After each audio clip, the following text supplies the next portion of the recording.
आज हम लोग कैश बजट में नया क्वेश्चन करने वाले हैं। कल हम लोगों ने लास्ट वीडियो में जो हम लोगों ने किया था वो क्वेश्चन 5 था। अभी आज हम लोगों को करना है ये वाला क्वेश्चन 6। पहले क्वेश्चन रीड करके फॉर्मेट बनाना मेरे साथ। From the following information, question number 6, from the following information of Gayatri limited prepare cash budget for 3 months from April to June 2012। अब फॉर्मेट बनाओ मेरे साथ। लिखो question 6, cash budget of Gayatri Limited, cash budget of Gayatri Limited from April to June, मतलब 1 April 2012 to 30 June 2012, from April to 30 June 2012। ऐसा format बनाओ।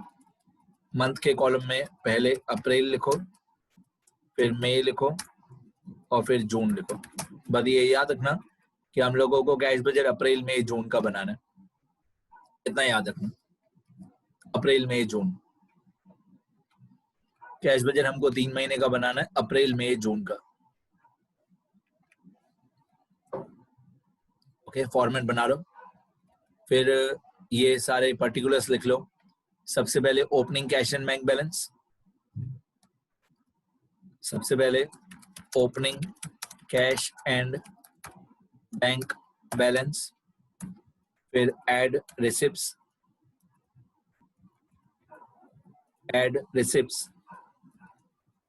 फिर उसके बाद एक टोटल ए आता है। ऐड रिसिप्ट्स के बाद एक टोटल ए आता है, फिर लेस पेमेंट्स, उसके बाद एक 8-10 लाइन छोड़ के एक टोटल बी आता है, फिर क्लोजिंग बैलेंस ए माइनस बी, क्लोजिंग बैलेंस ए माइनस बी।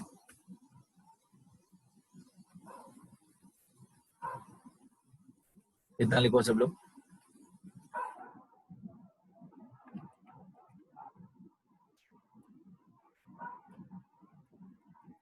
पहले ओपनिंग बैलेंस, फिर ऐड रिसिप्ट्स, फिर टोटल ए, फिर लेस पेमेंट्स, फिर टोटल बी, फिर क्लोजिंग बैलेंस। फॉर्मेट बनाओ। नेक्स्ट हम लोग पहुंचे कहां पे? स्टार्टिंग हो गई हमारी। ओके, 6th क्वेश्चन में first point, cash and bank balance on 1 April 2012 is 60,000। ये 1 अप्रैल का ओपनिंग बैलेंस है 60,000। Cash and bank, cash budget में जाओ, अप्रैल के ओपनिंग बैलेंस में जाओ और 60,000 लिखो। कैश बजट, अप्रैल का ओपनिंग बैलेंस 60,000, इतना लिखो सब लोग।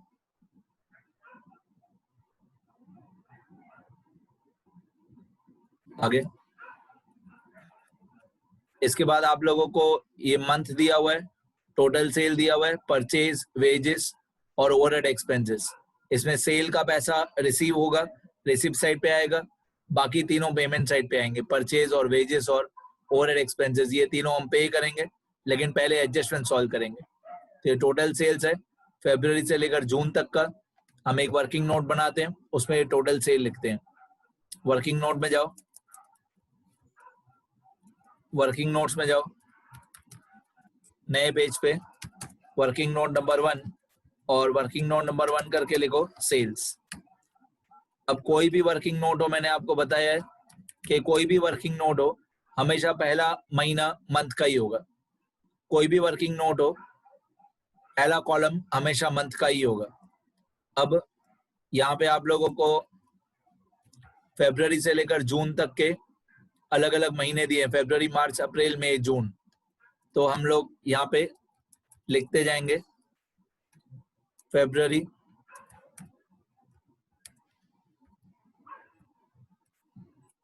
मार्च, अप्रैल, फरवरी, मार्च, अप्रैल, मई, जून। जो क्वेश्चन में दिया है वही, फरवरी से लेकर जून तक। फिर हमको क्वेश्चन में दिया हुआ है टोटल सेल्स। मेरे जैसे कॉलम्स बनाते जाओ, जैसे मैं लिख रहा हूँ वर्किंग नोट लिखते जाओ। मंथ में फरवरी से लेकर जून तक लिखो। फिर टोटल सेल्स में 6 लाख, 4,50,000, 650, 6, 450, 650,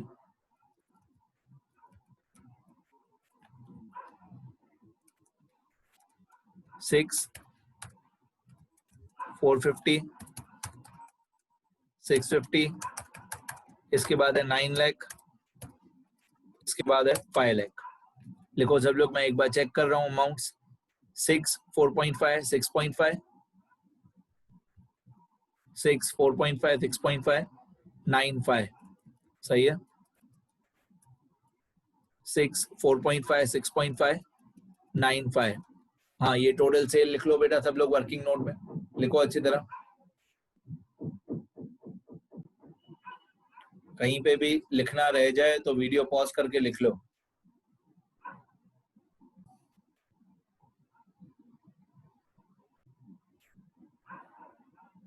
टोटल सेल लिखा।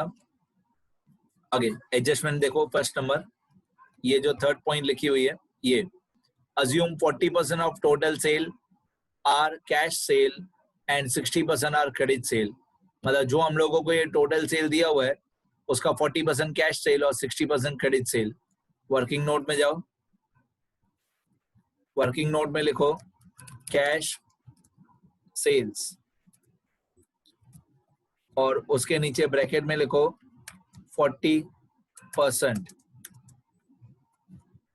40%। उसके बाद लिखो क्रेडिट सेल, क्रेडिट सेल और उसके नीचे लिखो 60%।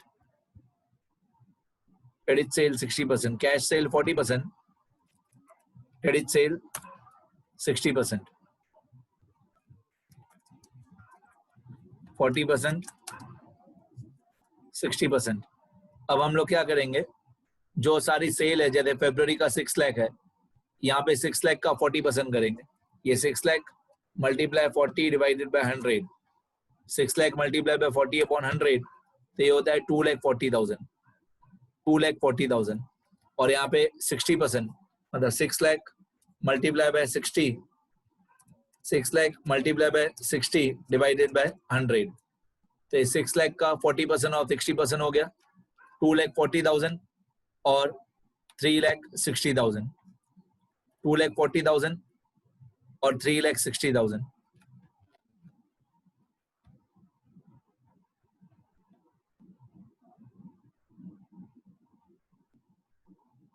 ठीक है, आगे फिर हम लोग मार्च का इसी तरीके से मार्च का 40% और 60% करेंगे, फिर अप्रैल का, फिर मई का, फिर जून का। मेरे पास तो लैपटॉप है तो मैं 1 सेकंड में कर दूंगा, आप लोगों को कैलसी लेके करना पड़ेगा सारा। मेरा तो 1 मिनट में हो भी गया। मतलब ये 4,50,000 का 40%, 1,80,000, फिर 4,50,000 का 60%, फिर 6.5 लाख का 40%, 6.5 लाख का 60%, फिर 9 लाख का 40%, फिर 9 लाख का 60%, फिर 5 लाख का 40%, 5 लाख का 60%। तो मैंने सबका 40%, 60% कर दिया। पहले इतना लिखो सब लोग, इतना लिखो। मैं वीडियो पॉज कर रहा हूं, पहले इतना लिखो। ओके, अब हम लोग आ गए कैश सेल पे। कैश सेल का क्या होता है, कैश सेल का जिस महीने का सेल है उसी महीने में पैसा रिसीव हो जाता है। तो हम लोगों को कैश बजट बनाना है अप्रैल मई जून का, तो अप्रैल में जून का पैसा अप्रैल में जून में ही मिल जाएगा। आपको मालूम है मैं येलो कलर करता हूं, आप लोग पेन लेके बॉक्स बना दोगे। कहने का मतलब है कि ये 3 अमाउंट हमारे काम की है। अप्रैल का कैश सेल का पैसा अप्रैल में ही मिल जाएगा, मई की कैश सेल का पैसा मई में मिल जाएगा, जून का जून में मिल जाएगा। तो 260, 360 और 2 लाख ये हमारे काम का है। क्रेडिट सेल 2 मिनट के बाद बताऊंगा, पहले कैश सेल लिखते हैं। कैश सेल 260, 360 और 2 लाख। कैश सेल 260, 360 और 2 लाख, 260, 360 और 2 लाख। रिसिप्ट साइड पे 1 नंबर कैश सेल्स 260, 360 और 2 लाख, 260, 360 और 2 लाख, ये हमारा कैश सेल हुआ।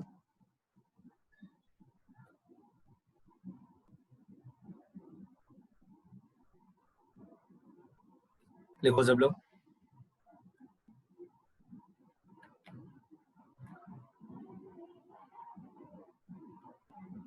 कैश सेल 260, 360 और 2 लाख हो गया।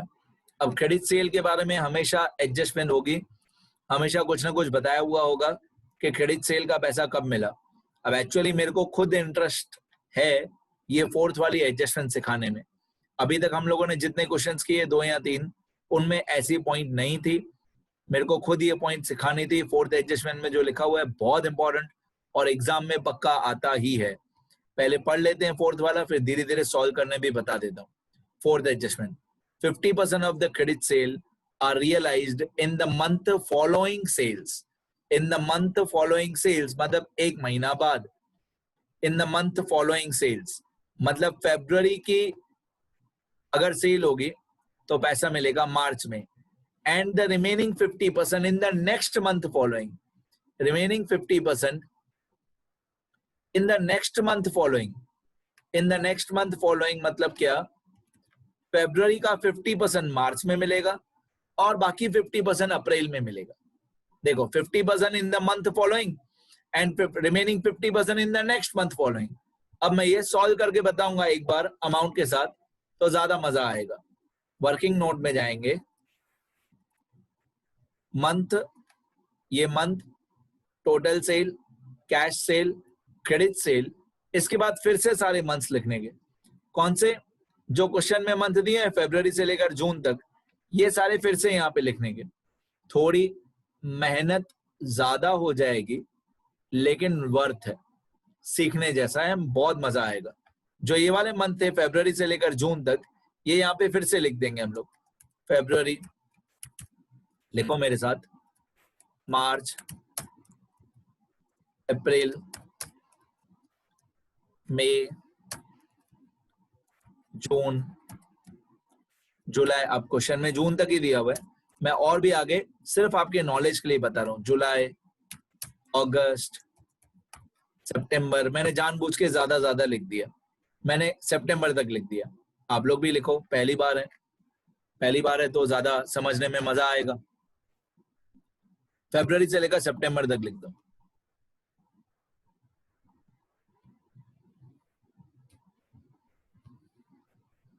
लिख दिया? ओके। अब क्वेश्चन में क्या लिखा हुआ था कि 50% of the credit sale is realised in the month following sales. मतलब फरवरी की जो क्रेडिट सेल है, देखो कैश सेल का पैसा तो रियलाइज हो गया, कैश सेल का पैसा तो हमको मिल गया और वो हमने रिसिप्ट साइड पे लिख भी दिया। अब क्रेडिट सेल का पैसा मिलना बाकी है। तो क्वेश्चन में लिखा है फरवरी में जितना क्रेडिट सेल हुआ 3,60,000, उसका 50% मार्च में मिलेगा। मतलब 3,60,000 मल्टीप्लाई बाय 50/100, ये होता है 1,80,000। और बाकी का 50% मतलब 3,60,000 मल्टीप्लाई बाय 50/100, तो बाकी का 50% 1,80,000 हमको अप्रैल में मिलेगा। कहने का मतलब है मार्च की जो क्रेडिट सेल है 3,60,000, उसका आधा अप्रैल में मिलेगा और बाकी का, सॉरी मेरी गलती हो गई, फरवरी की जो क्रेडिट सेल है 3,60,000, उसका आधा पैसा मार्च में मिलेगा और बाकी का आधा पैसा अप्रैल में मिलेगा। मतलब फरवरी का पैसा मार्च और अप्रैल में 50-50, क्रेडिट सेल का 50-50। ओके, मार्च की जो क्रेडिट सेल है 2,70,000, उसका आधा पैसा अप्रैल में मिलेगा और आधा पैसा मई में मिलेगा। अब एक राइम ट्यून बनाओ। मार्च का पैसा, सॉरी मैंने गलत बोला, फरवरी का पैसा मार्च और अप्रैल में, मार्च का पैसा अप्रैल और मई में, अप्रैल का पैसा मई और जून में। ऐसे हम लोग हर एक क्रेडिट सेल का 50-50 करते जाएंगे। मैं लिख के बताता हूं। मार्च की क्रेडिट सेल है 2,70,000, तो इसका 50% होता है 1,35,000। तो 1,35,000 अप्रैल में और 1,35,000 मई में। फिर इसके बाद है अप्रैल। अप्रैल की क्रेडिट सेल है 3,90,000। 3,90,000 का 50% 1,95,000। अप्रैल के क्रेडिट सेल का पैसा मई और जून में, मई और जून में।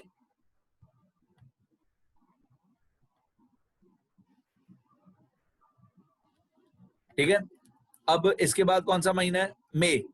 मई की क्रेडिट सेल है 5,40,000। 5,40,000 का 50% होता है 2,70,000।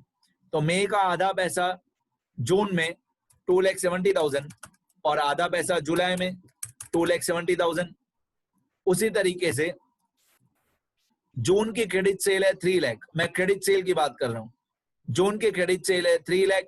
3 लाख का आधा आधा 1,50,000, 1,50,000 जुलाई में और अगस्त में। मतलब सितंबर हमारे काम का नहीं है, सितंबर में डिलीट कर देता हूं। अब आप ध्यान से देखोगे ना, एक आपको स्टेप एंड लेटर दिखेगा, पहले राइट फिर नीचे फिर राइट फिर नीचे फिर राइट फिर नीचे फिर राइट फिर नीचे, एक स्टेप एंड लेटर दिखेगा आपको, एक स्टेप एंड लेटर सिस्टम दिखेगा।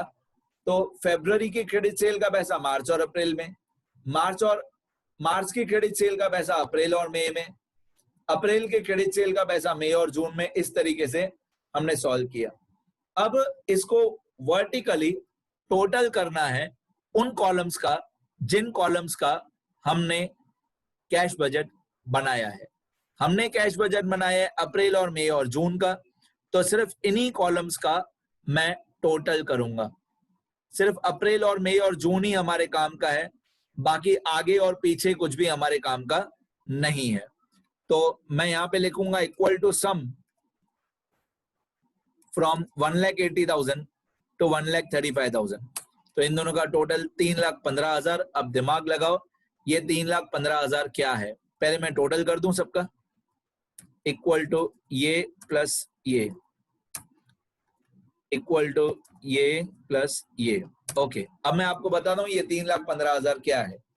ये 3,15,000 के अंदर अप्रैल में क्रेडिट सेल का कितना पैसा रियलाइज हुआ वो है। मतलब अप्रैल के महीने में टोटल हम लोगों को क्रेडिट सेल में से कितना पैसा मिला? 3,15,000, 3,15,000 मिला। दिमाग लगाओ, इसमें 50% मार्च का भी आ गया, सॉरी 50% फरवरी का भी आ गया और 50% मार्च का भी आ गया। अपने आप आपका टोटल हो गया, अपने आप आपका क्रेडिट सेल का टोटल हो गया। ऐसा वर्किंग नोट हमेशा बनाने का।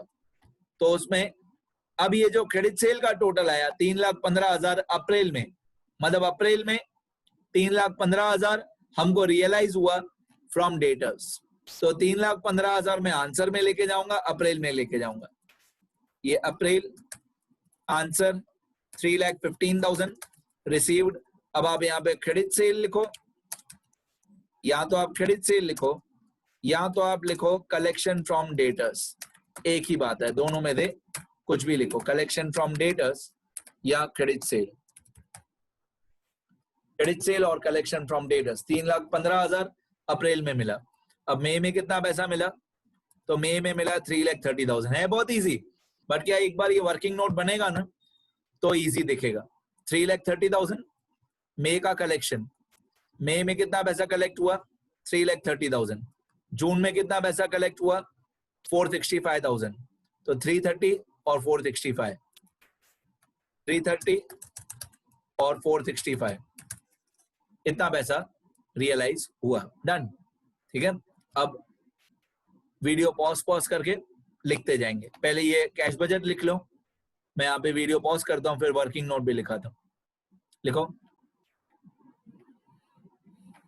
अभी ये वाला वर्किंग नोट ये वाला वर्किंग नोट लिखो बेटा सब लोग। मंथ आपने लिख दिया है, टोटल से लिख दिया, कैश से लिख दिया, क्रेडिट से लिख दिया। अब ध्यान से अमाउंट सामने सामने मैच करके लिखना। देखो कौन सी अमाउंट किसके सामने, अच्छी तरह देख के लिखो। थोड़ा मैं आगे आगे इसको स्क्रॉल कर रहा हूँ राइट साइड पे, लिखो अच्छी तरह। इस पॉइंट के बाद बाकी जितना भी क्वेश्चन है उसमें कोई न्यू पॉइंट नहीं है, जो हम पुराने क्वेश्चंस में सारी पॉइंट्स कर चुके हैं वही है, बट मैं कंप्लीट कराऊंगा, इतना फटाफट लिख लो पहले। चलो मैं आगे जा रहा हूं। अभी एडजस्टमेंट नंबर ये 3 और 4 वाला हो गया। फिफ्थ पॉइंट बहुत easy, the period of credit allowed by supplier is 1 month. Supplier मतलब परचेज, और पीरियड अलाउड इज 1 मंथ, तो हम लोग 1 महीने के बाद पैसा पे करेंगे। Period of credit allowed by suppliers 1 month, हमको चाहिए अप्रैल, तो अप्रैल में कौन सा पैसा पे करेंगे? मार्च वाला। ये 3 महीने हमारे काम के हैं, तो मार्च का 2,70,000 परचेज हम पे करेंगे अप्रैल में। तो पेमेंट साइड पे जाओ, 2,70,000 पेमेंट साइड, 1 नंबर आप क्रेडिट परचेज लिखोगे तो भी चलेगा, और पेमेंट टू क्रेडिटर्स लिखोगे तो भी चलेगा। 2,70,000 मार्च का परचेज था, ये मैंने अप्रैल में लिखा। आपको पता है पहला महीना अप्रैल है, ये पहला महीना अप्रैल है हमारा, तो मार्च का 2,70,000 मैंने अप्रैल में पे कर दिया। ठीक है, फिर अप्रैल का परचेज है 3,30,000, ये मई में पे करेंगे, और मई का है 4,80,000, ये जून में पे करेंगे 1 महीना बाद। तो अप्रैल का 330 मई में, अप्रैल का 3,30,000 मई में पे करेंगे, ये मई का महीना है। अप्रैल का 3,30,000 मई में पे करेंगे, और मई का है 4,80,000, ये मई का परचेज 4,80,000, ये जून में पे करेंगे। 4,80,000 मई का परचेज, ये जून में पे करेंगे। इतना लिखो अच्छी तरह से। 1 महीना क्रेडिट पीरियड है, तो मार्च का पैसा अप्रैल में पे किया, अप्रैल का मई में पे किया, मई का जून में पे किया। ऊपर और नीचे जो दूसरी एक्स्ट्रा अमाउंट्स है वो सब फालतू है, उनको भूल जाओ।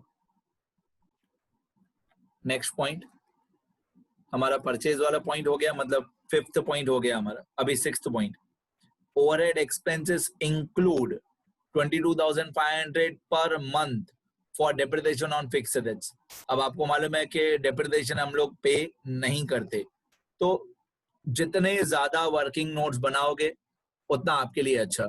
तो मैं एक वर्किंग नोट बनाऊंगा ओवरहेड एक्सपेंस का, फिर हर एक महीने में पर मंथ 22,500 डेप्रिसिएशन है वो हम पे नहीं करेंगे, बाकी जितना ओवरहेड्स बच गया वो पे करेंगे। तो मैं धीरे धीरे समझाता हूँ। एक ओवरहेड एक्सपेंस का कॉलम है ये वाला, ये कॉलम पहले यहाँ से देख के पूरा वर्किंग नोट में कॉपी करेंगे। हर एक वर्किंग नोट में पहला कॉलम होगा मंथ का, फरवरी से जून। चलो पहले देख लो एक बार ये working note, control C control V, working note number 2 overhead expense. Overhead expense, अब ओवरहेड एक्सपेंस में यहां पे लिखेंगे ओवरहेड एक्सपेंस, फरवरी से लेकर जून तक दिया हुआ है।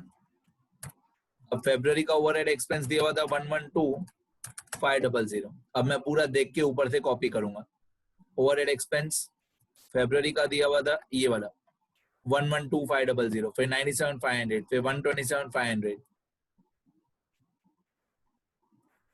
ये 97,500, फिर 127,500, फिर 142,500, ये रहा 142,500, 112,500, 142,500, 112,500, 142,500, 112,500। ठीक है, अब डेप्रिसिएशन हर एक महीने का जो दिया हुआ है वो हम पे नहीं करेंगे, लेस डेप्रिसिएशन, बिकॉज डेप्रिसिएशन हमारा नॉन कैश एक्सपेंस होता है। चैप्टर का नाम ही कैश बजट है, और डेप्रिसिएशन हम कैश में पे नहीं करते, तो डेप्रिसिएशन हर एक महीने का 22,500 है, ये 22,500 हम पे नहीं करेंगे। तो हर एक महीने में 22,500 माइनस कर देंगे, बाकी जितना बचा रिमेनिंग अमाउंट वो हम पे करेंगे। Remaining overhead expenses, remaining overhead expenses कैसे निकालेंगे? जैसे पहले महीने में 1125,000 है, उसमें 22,500 माइनस, तो बाकी बचा 90,000। अब मेरे पास तो लैपटॉप है बेटा, सही में लैपटॉप में 1 सेकंड में सब हो जाता है, बट आपको कैलसी और पेन पे थोड़ा देर लगेगा, बट कोई ऑप्शन नहीं है आपके पास। तो पहले 1125,000 माइनस 22,500, फिर 97,500 माइनस 22,500, फिर 1275,000 माइनस 22,500, फिर 142,500 माइनस 22,500, फिर 1125,000 माइनस 22,500। तो ये जो रिमेनिंग ओवरहेड एक्सपेंस है ये हम पे करेंगे। 90,000, 75,000, 1,05,000, 1,20,000, 90,000। लेकिन इसका भी कोई ना कोई क्रेडिट पीरियड होगा, इसका भी यहाँ पे क्वेश्चन में ओवरहेड एक्सपेंसेस का कोई ना कोई क्रेडिट पीरियड होगा। देखो ये रहा 7th पॉइंट में, द टाइम लैग मतलब क्रेडिट पीरियड, टाइम लैग मतलब credit period in payment of overhead expenses is 1/2 month, half month. अब हाफ मंथ की ट्रिक क्या बताई थी मैंने आप लोगों को? जब भी 1/2 मतलब हाफ मंथ लिखा हुआ तो आंसर वाइज ट्रिक क्या बताई थी? अगर हाफ मंथ है तो जो भी फ्रैक्शन है वो प्रीवियस मंथ का, जो भी फ्रैक्शन है 1/2 क्वेश्चन में दिया हुआ है वो प्रीवियस मंथ का, बाकी बचा 1/2 वो करंट मंथ का। देखो पहले मैं सबका हाफ ऑफ कर दूंगा, ओवरहेड वाले वर्किंग नोट में जाके पहले मैं सारी अमाउंट्स का 1/2 कर दूंगा। पहले मैं सबका 1/2 कर देता हूँ। तो 90,000 का मल्टीप्लाई बाय 1/2 ये आएगा 45,000। फिर यहाँ पे भी 90,000 का मल्टीप्लाई बाय 1/2 ये आएगा 45,000। फिर मैं पूरा कॉपी पेस्ट कर दूंगा तो बाकी सबका 1/2 अपने आप हो जाएगा। ठीक है, 75,000 का 1/2 1,05,000 का 1/2 1,20,000 का हाफ ऑफ और 90,000 का हाफ ऑफ, ये मैंने सबका हाफ ऑफ कर दिया। अब हम लोग आ जाते हैं आंसर वाइज सॉल्यूशन पे कि अप्रैल में कौन सा पैसा पे करेंगे। तो अप्रैल में हम पे करेंगे, अप्रैल में हम लोग कौन सा पैसा पे करेंगे? तो अप्रैल में हम लोग पे करेंगे हाफ ऑफ मार्च मतलब 37,500 एंड हाफ ऑफ खुद का मतलब अप्रैल में अप्रैल का 52,500। तो अप्रैल में कितना पैसा पे करेंगे? हाफ प्रीवियस मंथ का मतलब मार्च का और हाफ खुद का अप्रैल का। मई में कितना पैसा पे करेंगे? मई में कितना पैसा पे करेंगे? तो मई में हम लोग पे करेंगे आधा अप्रैल का और आधा मई का खुद का।